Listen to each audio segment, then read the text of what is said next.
Hi everyone! Unboxing muna tayo for today's video. Mag-unbox tayo ng aming dream camera, ang Insta360 X4. So kung napanood yung latest vlog namin, ay finally nakabili na kami ng camera. Kasi ginagamit namin dati sa pagbablog, cellphone lang. At dahil nagtuloy-tuloy yung vlogging journey namin, thank you so much Lord. At gusto namin makapagbigay ng magandang quality videos para sa mga future contents namin. Kaya nag-invest na rin kami. At ito ay katas lang din ng sahod namin sa YouTube. Nabuksan na ito ni Jetro sa store na binilhan namin. At dahil gusto ko rin maranasang mag-unbox, i-unbox natin ulit. Buksan na natin. Hindi pala kasama dito yung invisible stick. So, hindi siya kasama sa package. So, ito yung laman niya, yung unit. Pero may free na siya na case. Ito, yung case nakalagay na siya, nilagay na doon sa store na binilhan namin. Tsaka yung lens card.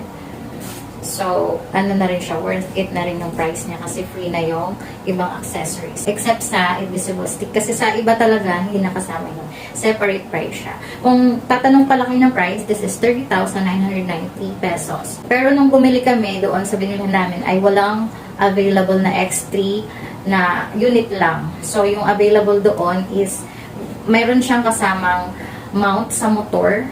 Kaya mahal din siya. Nasa 29,000. So, konting-konti na lang yung difference nila dito sa X4. So, sabi sa amin, mas maganda to. Ito kasi ang latest. Kaya siya 8K na. Ito yung white. Ayan. So, may free na din siya pang white. Ayan. Then, sa kabila naman, buksan natin. Ayun, meron na rin siya free na case. So, ang cute. May small pocket. Pero lagayin siya ng memory card. Yung memory card din pala hindi siya kasama. Separate price din siya pag binili. Ito naman yung cord sa charger. So, hindi rin kasama yung adapter. Ano lang, yung cord lang. So, hanapan mo siya ng adapter. So, C to C. Kasama naman dito sa box yung manuals niya.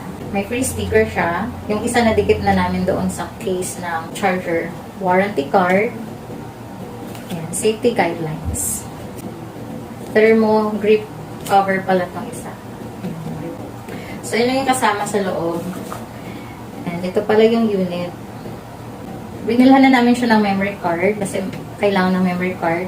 And then yung battery ay nandito na rin nilagay na. Ito yung on. Try natin ay on. Ayan. So, kailangan din namin itong pag-aralan muna kung paano gamitin.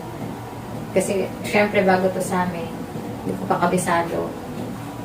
Mag-explore muna kami kung paano siya gamitin. Ito naman yung invisible stick niya. Yung pinili namin is yung basic lang, ay standard. Yung natatawag. Pero pa kasing isa na mas latest, yung mas mahaba. Separate price din to nung binili, 1,890. Tapos ilalagay siya dito kapag gagamitin mo na siya. Ayan. Ganyan na siya.